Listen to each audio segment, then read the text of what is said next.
Vijayawada Krishnalanka police station కి సంబంధించి Sai Krishna lockup death వ్యవహారంలో ఒక కీలకమైనటువంటి పరిణామం చోటు చేసుకుంది. ముఖ్యంగా చీఫ్ జస్టిస్ చేసినటువంటి జస్టిస్ చేసినటువంటి న్యాయమూర్తి చేసినటువంటి వ్యాఖ్యలపై ఒక చర్చ నడుస్తుంది. సో ఈ అంశాలపై మాట్లాడేందుకు మనతో జాయిన్ అవుతున్నారు ప్రముఖ విశ్లేషకులు కెఎస్ ప్రసాద్ గారు. నమస్తే సార్. నమస్తే అండి సార్. ఈ సాయి కృష్ణ కేసులో కీలకమైన పరిణామం, డీజీపీ ప్రమేయం అవసరం లేదు అని చెప్పి న్యాయమూర్తి వ్యాఖ్యానించినట్టుగా తెలుస్తోంది. అసలు ఏంటి దీనిపై చర్చ కూడా నడుస్తుంది, ఏంటి విషయం, అసలు ఏం జరిగింది? ముందుగా సార్, గౌరవ చీఫ్ జస్టిస్ గిల్ గారి మీద మాట్లాడేంత స్థాయి నాది కాదు. హైకోర్టు ప్రవర్తించిన తీరుతెన్నుల మీద నేను మాట్లాడేంత స్థాయి కూడా కాదని చెప్తూ, కానీ నేను ఒక సీరియస్ అబ్జర్వేషన్, నేను అది లైవ్ లో చూశాను. నేను కోటంరాజు గారు ఉన్నారు అక్కడ కోర్టులో, తర్వాత పొన్నవోలు గారు, దమ్మలపాటి శ్రీనివాస్ గారు మధ్య జరిగిన ఆర్గ్యుమెంట్స్ కనుక చూస్తే, నాకు ఇవాళ పొద్దున మా మిత్రుడు కోటంరాజు ఒక కోణం ఎక్స్ప్లోర్ చేస్తూ ఇచ్చాడు.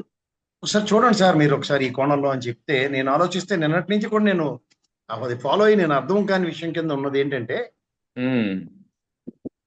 ఇప్పుడు చిన్న ఎగ్జాంపుల్ చెప్తాను మీకు. ఇప్పుడు మీరు ఒక వీడియో చేస్తారు, కెమెరా మన ఫోటో తీస్తాడు, గ్రూప్ లో ఎస్టాబ్లిష్ చేస్తారు, ఇవాళ పలానా వాడిని నేను ఇంటర్వ్యూ చేశానని మీరు కేఎస్ ప్రసాద్ కి ఫోటో కెమెరాకి ఇవాళ ఆయనకి మా టైం ఇందులో ఒక వీడియోకి రికార్డ్ చేయడానికి అని, ఇవన్నీ ఒక కోణాన్ని మేనేజ్మెంట్ దృష్టికి తీసుకెళ్తారు. అవును. రేపు పొద్దున ఏమైనా కాన్సిక్వెన్సెస్ వస్తే మేనేజ్మెంట్ ఐఎమ్ నాట్ రెస్పాన్సిబుల్ అని ఎవరైనా చెప్పారనుకోండి, ఎలా ఉంటది? అది సాధ్యం కాదు కదా.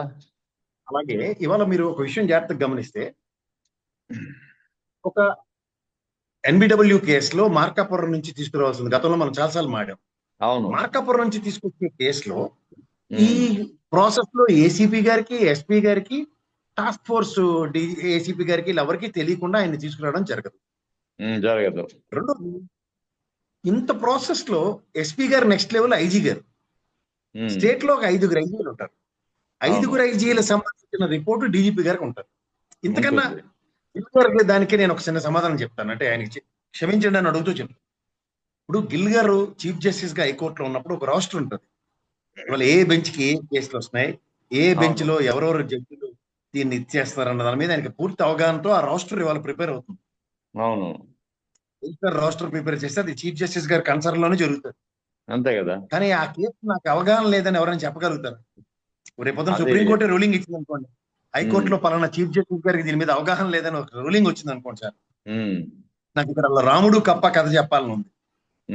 ఎందుకంటే కప్ప మీద కాలేసిన రాముడు కప్పను అడుగుతాడు, ఏంది నీకు కష్టం వస్తే నన్ను ప్రతిసారి రామా అని పిలుస్తావు కదా, నువ్వెందుకు నాకు ఈసారి చెప్పలేదు అంటే, నేను గిల్ గారికి ఇలా 2 చేతులు దండం పెట్టి, సార్ కష్టం వచ్చిందే నీ వల్ల రామా అన్నట్టుంది.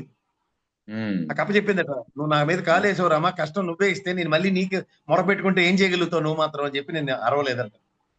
అలా కార్పస్ విషయంలో నేను మళ్ళీ చెప్తుంది ఏంటంటే, ఆయన అత్తయ్య గారు ఎవరైతే ఉన్నారో సాయి కృష్ణ అత్త, ఆవిడ వాళ్ళ అమ్మగారిని తీసుకెళ్లి డీజీపీ గారికి ఒక లెటర్ ఇచ్చింది. తర్వాత హైకోర్టులో అది హెవియస్ కార్పస్ ఉంది. హైకోర్టులో హెవియస్ కార్పస్ విషయం ఉన్న దగ్గర అండ్ కన్సర్న్ ఒక కృష్ణలంక పోలీస్ స్టేషన్ లో జరుగుతుంది దాని మీద ఎస్పీ గారు, ఐజీ గారు అండ్ ఇవి ఏవి డీజీపీ గారికి తెలియజేయకుండా ఉన్నారంటే ఇంతకన్నా ఆశ్చర్యం ఇంకోటి ఉంటుందా? ఉండదు. అవును. ఇప్పుడు గతంలో ఇదే హైకోర్టు సవాంగ్ గారిని ఎన్నిసార్లు కోర్టుకు తీసుకొచ్చి నిలబెట్టింది సార్? అవును కదా. అవును, అదే కదా. అప్పుడు ఆ సంబంధం కేసులో అప్పటి డీజీపీ సవాంగ్ గౌతమ్ సవాంగ్ ఎలా నిలబెట్టినప్పుడు ఉన్నట్టు లేని అభ్యంతరాలు ఇప్పుడు ఎందుకు? ఇప్పుడు వీళ్ళందరూ కూడా ఇప్పుడు ఇందులో జరుగుతున్న ఒక పరిణామం ఏంటంటే సార్, ఈ టపేలా ఛానల్లో ఒక నాన్ జర్నలిస్ట్ కులప్రాతిపదిక మీద జర్నలిస్ట్ అయినోడు ఒక ఇంటర్వ్యూలో మాట్లాడుతూ ఉపోద్ఘాతంలో పోలీసు వాళ్ళని తమిళనాడు దగ్గరికి పంపించి ట్రైనింగ్ తీసుకురావాలి, అప్పుడు కానీ వీళ్ళు కేసులు పెట్టడం రాదు అన్న కోణాన్ని ఒకసారి రిట్రియేట్ చేసుకుంటే ఇతల రావణ విషయంలో ఇక్కడ నాకు తెలిసి ఎవరి కంతరంలో ఇవి నడుస్తున్నాయి. ఇది వ్యవస్థ, పోలీస్ డిపార్ట్మెంట్ వ్యవస్థ నుంచి పరిరక్షించడానికి న్యాయ వ్యవస్థ ఉంటుంది. వీళ్ళిద్దరే ఒకే ప్లాట్ఫామ్ మీద ఉంటే మరి మన పరిరక్షించేవాడు. అదే కదా. సే ఫర్ ఇన్స్టెంట్ పోలీస్ వ్యవస్థలో జరిగిన ఒక దురాగతం ఇది. ఎందుకంటే స్టేషన్ లో అతన్ని తగలబెట్టారనో లేదా స్టేషన్ లాకప్ డెత్ అనో ఇదన్నిటి మీద న్యాయస్థానం ప్రతిస్పందించి మనకి ఒక న్యాయస్థానం పరిరక్షిస్తుంది అన్న దగ్గర ఇది ఒక డిస్ప్రపోర్షనేట్ గా దాన్ని డీజీపీ గారికి ఇన్వాల్వ్మెంట్ లేదు, డీజీపీ గారికి తెలియవలసిన అవసరం లేదన్న కోణంలో చెప్పడం ఎంతవరకు సమంజసం? అవును అంటే ప్రజలందరూ వెర్రి వెధవలు ఏమీ చేయలేరన్న కోణంలో they have taken us granted. అంటే మేమైతే నిజంగా ఏం చేయలేము.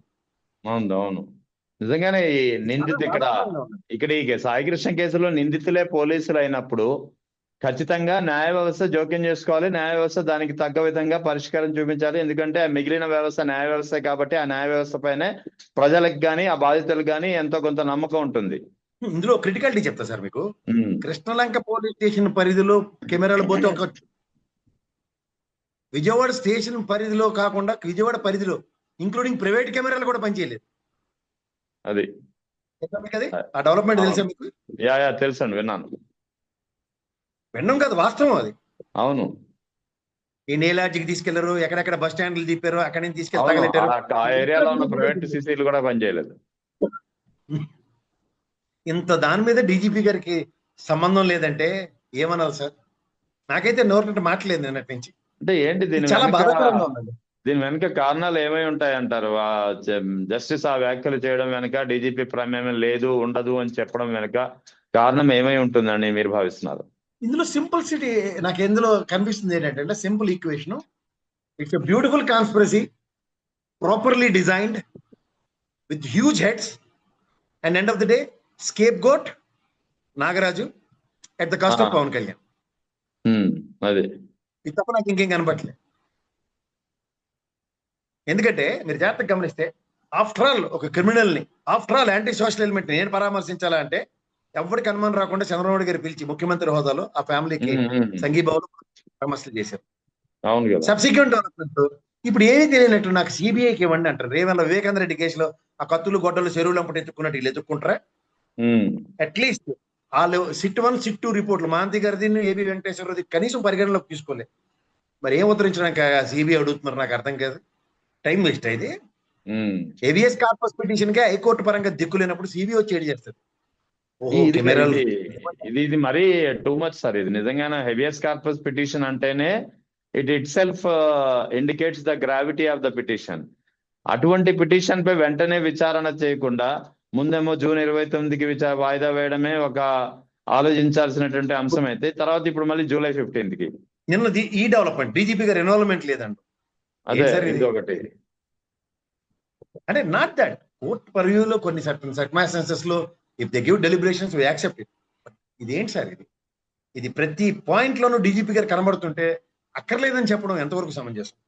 అవును, at least is not aware of it. అంటే నేను అంటుంది ఒక సైకిల్ ఆఫ్ రిపోర్టింగ్ కాన్సెప్ట్. అసలు ఆర్డర్లీ వ్యవస్థ అది. బాసిజం కి సూపర్ పవర్స్ ఉంటాయి. అలాంటి బాసిజం కలిగిన వ్యవస్థ గురించి హైకోర్టుకి అవగాహన లేదా? ఇది ఆశ్చర్యకరంగా లేదు. చీమ చిట్టుకుమన్న నెక్స్ట్ లెవెల్ ఆపరేషన్ కి ఇన్ఫర్మేషన్ లేకుండా ఎవరికి డిస్క్రిప్షన్స్ ఉండవు, including home guard, next head constable కి, హెడ్ కానిస్టేబుల్ ఎస్ఐ గారికి, ఎస్ఐ గారు సిఐ గారికి, సిఐ గారు ఏసీబీ గారికి, ఏసీబీ గారు ఎస్పీ గారికి, ఎస్పీ గారు ఐజీ గారికి, ఐజీ గారు డీజీపీ గారికి. ఇంత చైన్ సర్కిల్ ఉన్న దగ్గర I don't know how it can be. పొన్నవాళ్ళు గారు ఎప్పుడైతే సివిల్ లిటిగేషన్ కేసు కింద అదే పబ్లిక్ లిటిగేషన్ కేసు కింద వేసినప్పుడు దమ్మలపాటి గారి ఆర్గ్యుమెంట్ నేను రెండు విన్నాను. I was shocked. The response of respect to Gill గారు